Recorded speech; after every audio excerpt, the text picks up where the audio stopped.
Do you feel like people are out to get you? Like people are trying to have a bit of a gotcha moment at the moment with you? Yeah, but I've learned the secret recipe. You ready for this? It's called don't talk to the press. Yeah.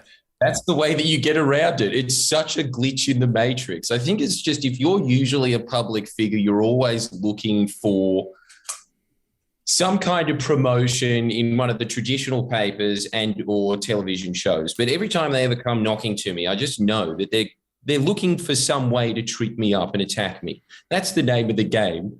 And I think that everybody else just takes the calculated risk of, oh, well, I've got no other way of talking to these people. But Isaac, you know what this is like. It's an amazing feeling of, oh, I don't actually need to appear on 20 to 1.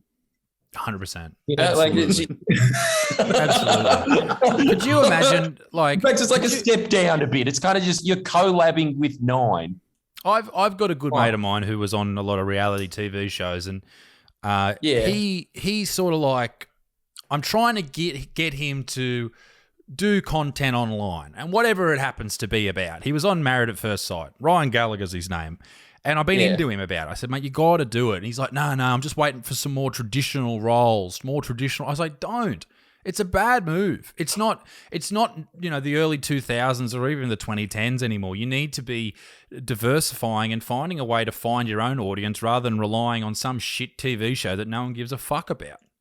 So, Jordan, you're saying that you got no plans to go on Dancing with the Stars in the near future. Is that what we can sort of take from this? No, I've got plans for that. Don't you worry. Like if they say yes, I'm going. That's. I want that sparkly tux. Thank you very much. Fucking other than that, yeah, but virtually any other show. Honestly, though, I will say that though, Josh, I'm dead serious about that. If I was offered to go on Dancing with the Stars, there's some shows that are too much of a meme to not say yes. You know? Dancing with the Stars. Imagine the content. Imagine the content. Saturday. Fucking oath. Yeah. Yeah, and he just doesn't want to give it a go. And I said to him, mate, you just got to do it. Just give it a crack. Get on there. Like otherwise, you're going to be constantly chasing your tail trying to get on fucking dating shows, and it's just a shit way to sort of. But he's got this in his mind that it's you need to be the traditional celebrity or whatever you want to call it or public figure. I was like, mate, no one cares. They're a dime a dozen. Yeah. That is actually really limiting yourself if you're just saying that you're going to be sitting there waiting out for scraps at Channel 7 and they'll just chuck you some little bone every now and then. And in the meantime as well, you know what I've realized? If you are going down that path, really what you have to do is strip away your personality to the point that you're acceptable enough to maybe 1 million people. 1 million random people that don't know who you are. That's what you're aiming for.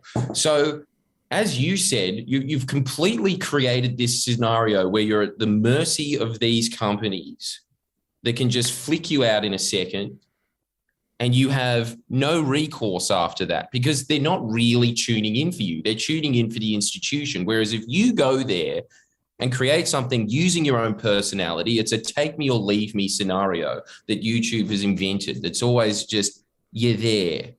Yeah. And I guess it's kind of like AC/DC or something. It's not going to be everyone's cup of tea. Well, clearly ended up being a lot, but like bands have always had that. It's just like, you might like it, you might not, but there it is. But it's them.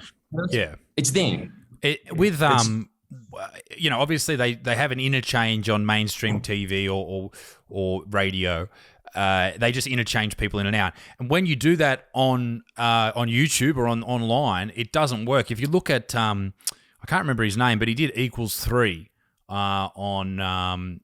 Do you remember Equals 3? It was like a clip show. Ray William Johnson. And then that was getting heaps of views. And then they, out of nowhere, changed the host. And then the views dropped dramatically. Like he was getting millions of views and then they just dropped to nothing because people were like, hang on, we've come here for the whole thing, not just fucking, the show itself. Anyone can do the show, but they're there for the actual person. That's who they've bought into.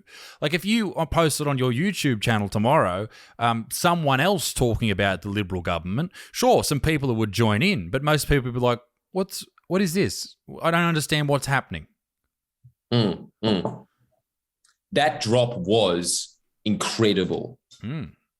particularly when it was something where it was just you were actually talking about, like something that is separate to. It's not like some Instagram chick's product where it really is just them. That and selling makeup, right? But really, it's them going to Coles.